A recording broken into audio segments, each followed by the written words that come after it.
함께 살펴볼 하나님의 말씀은 에스더서 9장 20절부터 10장 3절까지의 말씀입니다. 에스더서 9장 20절에서부터 10장 3절까지의 말씀입니다. 구약 758페이지쯤에 있습니다.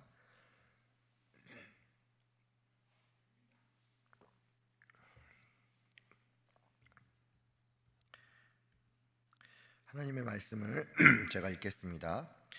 모르드게가 이 일을 기록하고 아하수에로 왕의 각 지방에 있는 모든 유다인에게 원근을 막론하고 글을 보내어 이르기를, 한 규례를 세워 해마다 아달월 14일과 15일을 지키라. 이날에 유다인들이 대적에게서 벗어나서 평안함을 얻어 슬픔이 변하여 기쁨이 되고 애통이 변하여 길한 날이 되었으니, 이 두 날을 지켜 잔치를 베풀고 즐기며 서로 예물을 주며 가난한 자를 구제하라 하며, 유다인이 자기들이 이미 시작한 대로 또한 모르드게가 보낸 글대로 계속하여 행하였으니, 곧 아각 사람 함무다다의 아들 모든 유다인의 대적 하만이 유다인을 진멸하기를 꾀하고 부르 곧 제비를 뽑아 그들을 죽이고 멸하려 하였으나, 에스더가 왕 앞에 나아감으로 말미암아 왕이 조서를 내려 하만이 유다인을 해하려던 악한 꾀를 그의 머리에 돌려보내어 하만과 그의 여러 아들을 나무에 달게 하였으므로, 무리가 부르의 이름을 따라 이 두 날을 부림이라 하고, 유다인이 이 글의 모든 말과 이 일에 보고 당한 것으로 말미암아 뜻을 정하고 자기들과 자손과 자기들과 하합한 자들이 해마다 그 기록하고 정해놓은 때 이 두 날을 이어서 지켜 패하지 아니하기로 작정하고, 각 지방 각 집에서 대대로 이 두 날을 기념하여 지키되 이 부리미를 유다인 중에서 패하지 않게 하고 그들의 후손들이 계속해서 기념하게 하였더라. 아비하일의 딸 왕후 에스더와 유다인 모르드게가 전권으로 글을 쓰고 부림에 대한 이 둘째 편지를 굳게 지키게 하되, 화평하고 진실한 말로 편지를 써서 아하수르의 나라 127 지방에 있는 유다 모든 사람에게 보내어 정한 기간 내에 이 부림임을 지키게 하였으니, 이는 유다인 모르드게와 왕후 에스더가 명령한 바와 유다인이 금식하며 부르짖은 것으로 말미암아 자기와 자기 자손을 위하여 정한 바가 있음이더라. 에스더의 명령이 이 부림에 대한 일을 견고하게 하였고 그 일이 책에 기록되었더라. 아하수에로 왕이 그의 본토와 바다 섬들로 하여금 조공을 바치게 하였더라. 왕의 능력 있는 모든 행적과 모르드게를 높여 존귀하게 한 사적이 메대와 바사 왕들의 일기에 기록되지 아니하였느냐.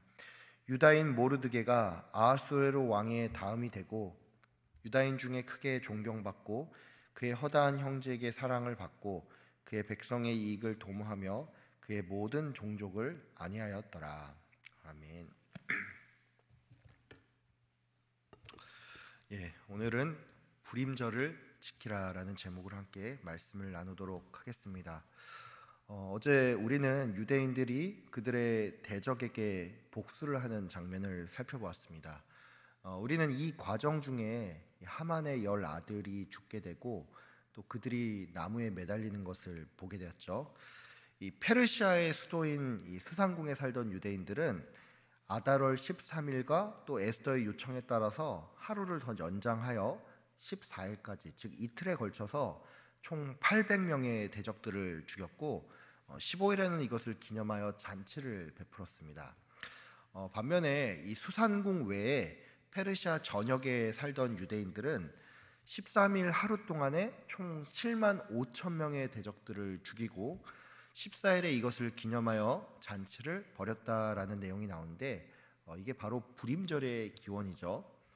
오늘은 이 이후에 불임절을 기념하여서 지키라는 명령과 또 모르드게가 권세를 얻고 유다인이 평안을 얻게 되었다는 내용으로서 이제 에스더서가 끝이 나는데, 이제 본문을 조금 보도록 하겠습니다. 제가 먼저 본문 20절부터 23절까지를 읽겠습니다.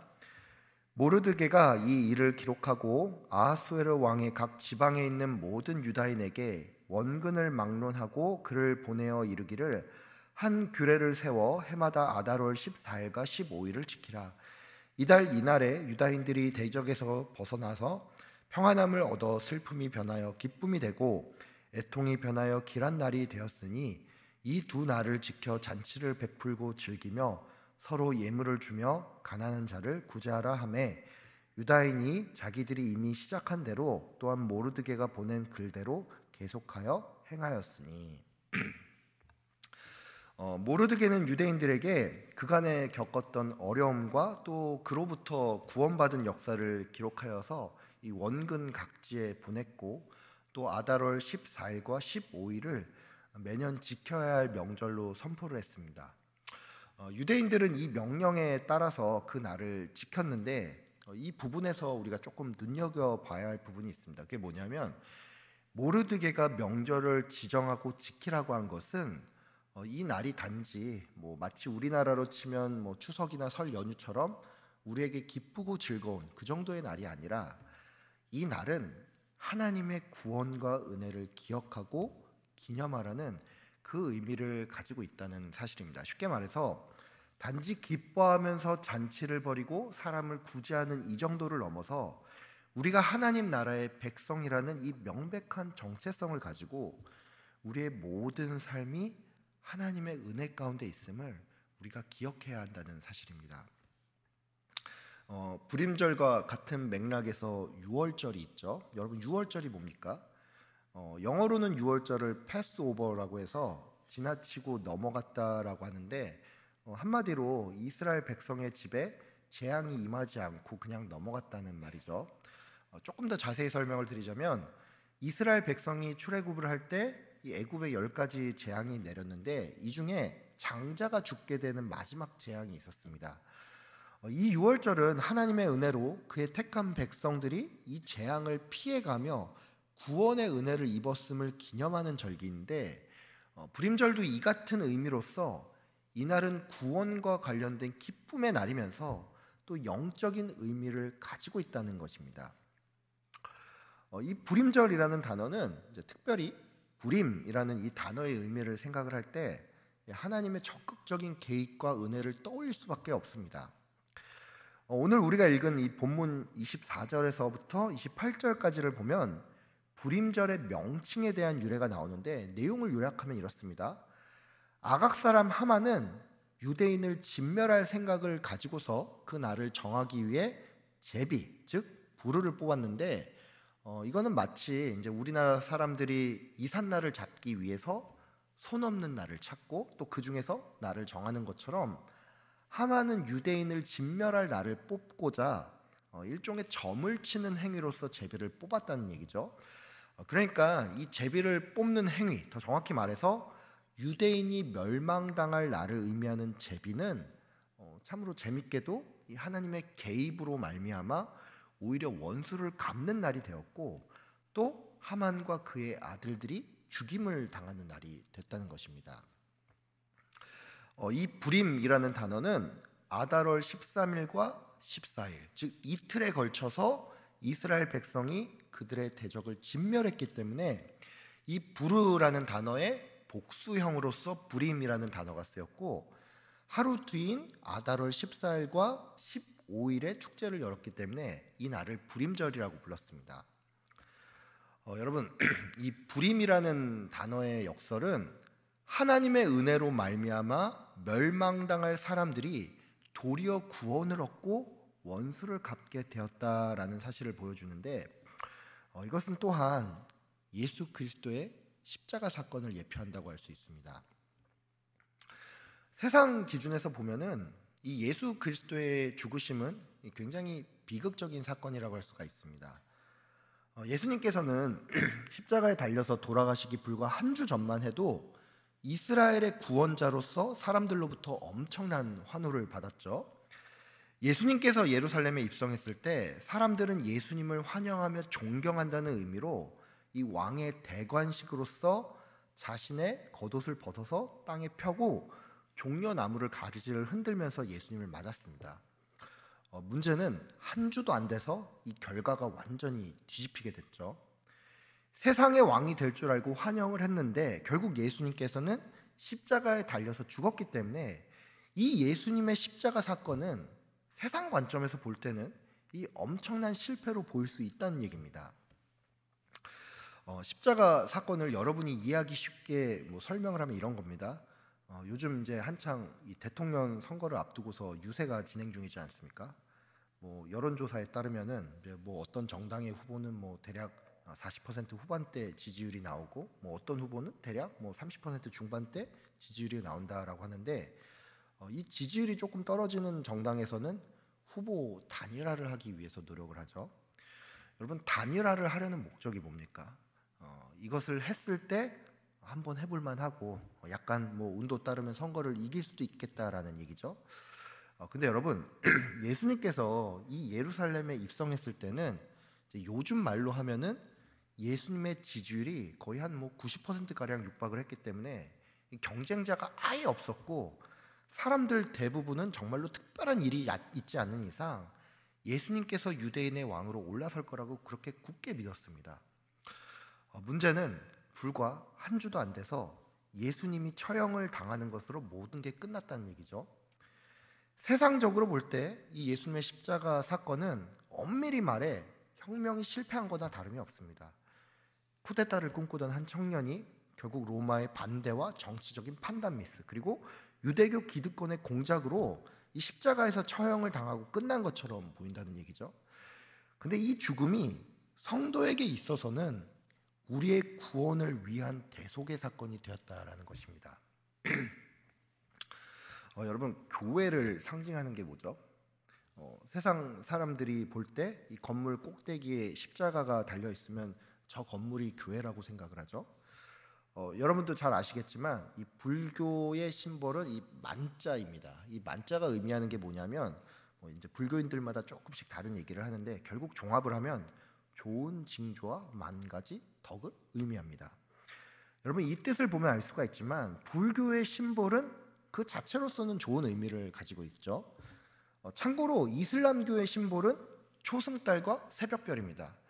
초승달과 새벽별은 이슬람교의 창시자인 무함마드가 알라로부터 계시를 받았을 때 하늘에 초승달과 새벽별이 있었고, 그런 의미에서 이 이슬람교의 심볼은 진리를 뜻한다라고 하는데, 이 앞선 두 종교와 비교를 했을 때 기독교는 십자가가 상징이고, 사실 이 십자가는 그 자체로 볼 때 기독교의 창시자인 예수를 처형한 도구이니까 이게 참 아이러니라는 것입니다.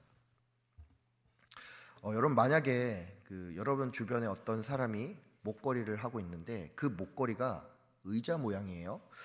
그래서 여러분이 이게 뭔지 궁금해서 이 의자가 뭘 의미하는지 물어봤는데 그 사람이 이거 사형 도구인 전기 의자야 라고 말을 한다면 이거 굉장히 이상하게 느껴지겠죠. 여러분, 우리가 조금만 생각해 보면 알 수가 있지만 십자가는 처형의 도구이고, 또 성경에서는 나무에 매달린 자마다 저주를 받았다라는 말도 있기 때문에 십자가 자체는 결코 좋은 의미를 가지고 있지 않습니다. 근데 이 죽음의 십자가가 하나님의 은혜로 말미암아 우리를 살리는 십자가가 되었으니 우리에게 이것이 영적인 의미가 있다라는 것입니다.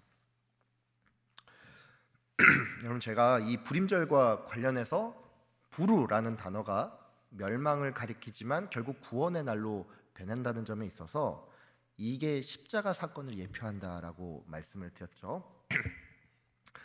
여러분, 그런 의미에서 이제 한 가지 좀 권면을 드리는데, 여러분도 매일매일을 불임절로 지키길 바랍니다. 제가 불임절을 지키라고 하니까 이게 대체 뭔 소린가 싶을 수가 있는데, 제가 여러분께 말씀을 드리는 것은 이스라엘의 명절로서 실제로 불임절을 지키라는 말은 아닙니다. 우리가 기독교인이지 유대교인은 아니잖아요. 아시는 분도 계시겠지만 이 불임절은 아달월 14일과 15일에 있고, 6월절은 니산월 14일에 시작을 해서 한 주 동안 진행을 하는데, 이 두 명절간에는 대략 한 달 정도의 차이가 있고, 불임절이 요즘 기준으로 하면 대략 3월 중순쯤이고, 6월절은 이제 한 달 뒤인 4월 중순입니다. 이 불임절의 유대인들은 첫날 저녁부터 다음날 아침까지 에스더서를 낭독을 하고, 하만에 대한 적개심을 드러내기 위해서 이제 이 책을 낭독할 때 하만이라는 이름이 나오면 이제 발을 구르고 시끄러운 소리를 내서 그 이름을 지우는 행동을 한다고 합니다. 이날의 유대교인들은 각각의 먹을 것과 마실 것을 가지고 와서 서로 나누어 먹는가 하면 또 2명 이상의 사람들에게 선물을 주고 자선을 베푸는데, 이 불임절이 조금 특이한 게 하나가 있습니다. 그게 뭐냐면 이 불임절에는 음주가 허락이 되는데, 이 음주가 적당한 수준이 아니라 해방감을 최고조로 느끼기 위해서 과음까지 허용된다는 사실입니다. 탈무드에 따르면 불임절에는 하만의 이름과 모르드게의 이름을 구분할 수 없을 정도로 술을 마셔야 한다라는 문구가 있는데, 이런 이유로 사람들은 보통 이날에 굉장히 과음을 하고 그 결과로서 어떤 의미로 이 날을 약간 막장으로 보낸다고 합니다. 밤늦게까지 고성방가를 하는 사람이 있는가 하면 도덕적인 해이와 심지어 성적인 문란함까지 보여주는 경우도 있다라고 하는데, 여러분, 제가 여러분에게 매일매일을 불임절로서 지키라고 하는 것은 진짜로 이런 유대인의 명절을 지키라는 게 아니라 이스라엘 백성이 멸망을 구원으로 바꾼 이 하나님의 은혜를 기억한 것처럼 우리 또한 나는 죄인으로서 멸망당하고 죽을 수밖에 없는데 대속의 은혜로 구원받았다는 이 사실을 매일매일 기억하고 또 기념해야 한다라는 것입니다. 사람이 망각의 동물이죠. 참으로 안타깝게도 받는 은혜를 잊는 일에 있어서 사람만큼 이 배은망덕한 존재가 없습니다. 개나 고양이, 심지어 요즘에는 유튜브를 보니까 이 호랑이 같은 맹수조차도 어릴 적부터 사람 손에 크면은 시간이 지나도 주인을 기억을 하고 또 그 사람을 지극정성으로 따르는 모습을 볼 수가 있는데, 이에 비하면 이 사람이 참 간사하기 짝이 없습니다. 내가 받은 은혜를 우리는 항상 잘 잊어버리는데, 여러분, 그런 의미에서 이 은혜를 우리가 기억하고 또 기념하기 위해 항상 말씀을 가까이 하길 바랍니다. 여러분, 왜 모르드게는 불임절을 정하여서 지키라고 했을까요? 사실 이 불임절은 유대인 입장에서는 해방의 날이지만 이 날을 매년 지키는 것은 굉장히 무모하고 위험한 일입니다. 왜냐하면 페르시아 제국 안에는 유대인뿐만이 아니라 다양한 민족들이 살고 있었기 때문입니다. 말하자면 이런 거죠. 지금 모르드게는 유대인을 적대시하는 민족을 칼로 도륙한 날을 두고서 이것을 매해 기념하여 지키겠다라고 하는데, 이게 다른 민족 입장에서는 굉장히 큰 반발감과 상처를 줄 수 있는 그런 일이라는 것입니다. 비유하자면 이렇습니다. 그 일본 정치인들이 매해 야스쿠니 신사를 찾아가서 전범들에게 참배를 드리죠. 이 일을 보면서 우리나라를 포함하여 이 주변의 국가들이 크게 반발을 하는데, 여러분, 근데 이것은 그나마 일본이 독립된 국가로서 존재를 하니까 자기들의 신앙을 빌미로 이런 일을 할 수가 있는데, 지금 유대인들은 페르시아 제국 안에 있는 그저 한 소수 민족에 불과할 뿐인데 이런 일을 하겠다고 하니까 이게 상식에 맞지는 않는다는 얘기입니다. 여러분, 만약에 이 모르드게가 자신의 정치적인 입장과 위치만을 고려한다면 그는 이 날을 한 번만 지키고 끝을 내든지, 아니면 자기가 권력의 정점에 있어서 누구도 자기를 건들 수 없을 때까지만 이것을 지키는 게 맞습니다. 근데 그는 그렇게 하지 않았죠. 한 날을 지정을 하고 이것을 해마다 지킬 것을 명령을 했는데, 그가 이렇게 한 까닭은 사람들이 하나님의 은혜를 잊지 말고 또 여호와의 신앙이 대대손손 이어지기 위해서였습니다. 모르드게는 그간에 있었던 모든 일들을 자세히 적어서 원근 각지에 보냈을 뿐만이 아니라 또 오늘 본문 29절에서부터 이제 31절까지 나온 것처럼 2번째로 편지를 써서 전에 쓴 편지의 내용을 확정하고 또 이것을 매년 정한 시기에 지킬 것을 명령을 했습니다. 즉, 모르드게는 유대인들이 은혜를 잊지 않고 살도록 일어난 일들을 자세히 기록하고 또 이것을 사람들에게 재차 읽게 했다는 것입니다. 여러분, 우리가 하나님의 은혜를 기억하고 또 이것을 기념하면서 살기 위해서는 하나님께서 우리를 얼마나 사랑하고 인생을 어떻게 인도하셨는지 기록된 말씀을 읽어야 합니다. 우리나라의 그 독립운동가였던 신채호 선생님께서 역사를 잊은 민족에게는 미래가 없다라는 말을 했습니다. 여러분, 이 말이 뭡니까? 우리가 역사의 기록을 살피지 않을 때 지난 역사를 잊게 되고, 그때 우리는 또 같은 잘못을 반복할 수밖에 없다는 얘기죠. 이것은 성도에게 있어서도 예외가 아닙니다. 호세아 선지자는 이 민족이 지식이 없어서 망하는도다라고 말했습니다. 이스라엘 백성들이 그들의 역사이자 또 하나님의 말씀인 성경을 잊었을 때 망하게 됐다는 얘기죠.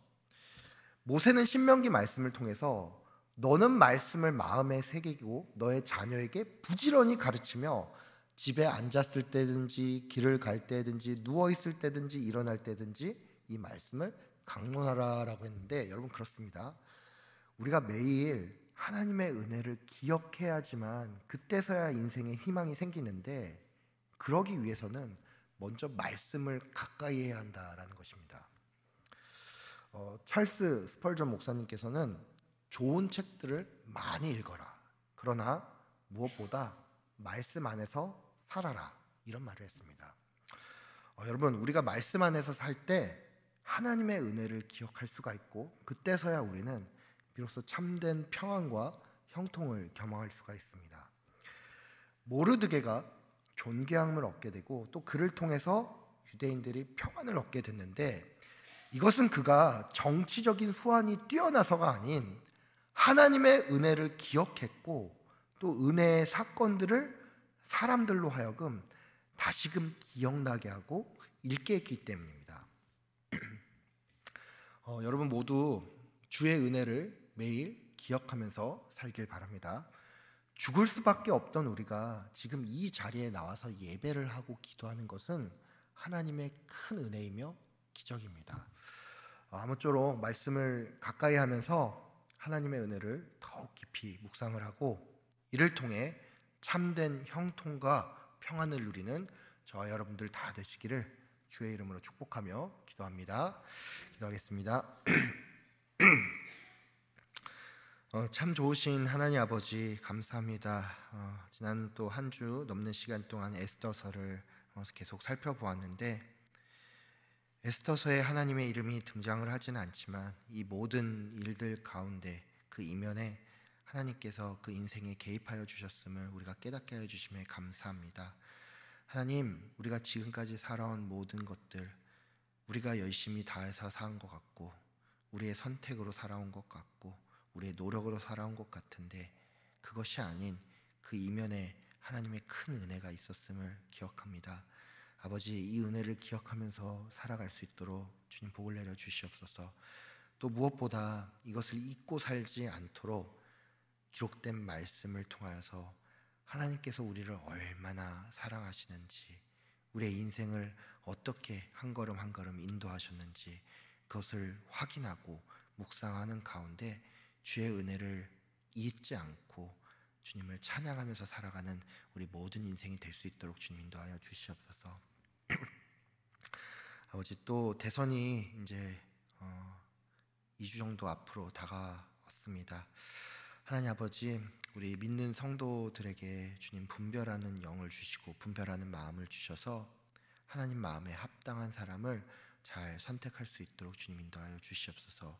이 나라를 정말로 사랑하고 자신의 사리 사욕을 위해서 법을 바꾸고 정책 실험을 하는 사람이 아니라 정말 이 나라를 사랑하고 하나님을 두려워하고 경외할 줄 아는 사람이 대통령이 될 수 있도록 주님께서 이 나라를 지켜 보호하여 주시옵소서. 하나님, 이 병상에 누워서 이 교회에 나오고 싶지만 나올 수 없는 우리 성도님들 계십니다. 주님께서 그들을 굽어 살피시고 그들의 그 영육 가운데 주님 강건함을 허락하여 주시고 치유의 영을 허락하여 주시옵소서. 우리에게 또 한 마음을 주셔서 이것을 놓고 같이 기도하는 우리 성도들 또한 될 수 있도록 인도하여 주시옵소서. 오늘과 내일 교회에서 또 미얀마 단기 선교를 위한 바자회가 진행 중에 있습니다. 진행 중인데 하나님, 또 좋은 날씨와 일기를 허락하여 주시고 또 모든 과정 가운데 주님께서 개입하여 주셔서 은혜로운 시간 될 수 있게 하여 주시고 정말 주의 일을 위해서 또 그 바자회를 통해서 또 얻은 수익을 잘 사용할 수 있는 또 그런 시간 될 수 있도록 주님 인도하여 주시옵소서. 오늘의 흡족한 은혜를 기대하며 예수 그리스도의 이름으로 기도드립니다.